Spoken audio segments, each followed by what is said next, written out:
Сәлем достар, бүгін сіздермен өте дәмді әрі оңай жасалатын кекс пісіретін боламыз. Балапандарыңызға өте қатты ұнайтын болады. Менімен бірге жасап көріңіздер. Жасалу жолы өте қарапайым. Ең алғаш 4 жұмыртқамызға шым-шымыз, тұзымызды салып, жақсылап миксерлеп алатын боламыз. Миксердің төменгі жылдамдығынан жоғары жылдамдығына қарай жақсылап миксерлеп аламыз. Осылай жақсылап ағартып аламыз. Кейіннен үстіне бөлме температурасындағы сары майымызды саламыз. Сары майымыз міндетті түрде 60%-дан жоғары болғаны дұрыс.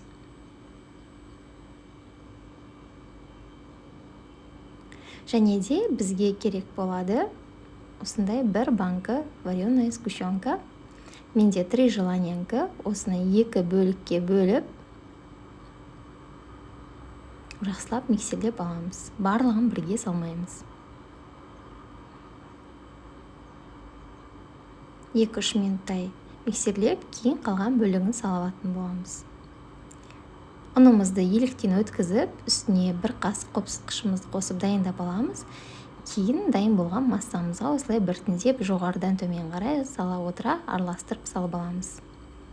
Өздеріңіз кез келген, яғни жемістерді салсаңыздар болады. Менде құлпынай болды. Соған 1 қасықтай болатын кукурузный крахмал салып араластырып алып, қамырымызға салып аламыз. Және де осындай менде силиконды форма, астына май жағып 1 қасықтай манка саламыз. Барлығын біркелкетіп салып алып, қызып тұрған духовкада 180 градуста міндетті түрде 40 минуттай пісіріп аламыз. Өте дәмді болып шығады. Міндетті түрде жасап көріңіздер. Сіздерге ұнаса, лайк, комментарий жазып, менің каналыма тіркеліп кетіңіздер. Ас болсын.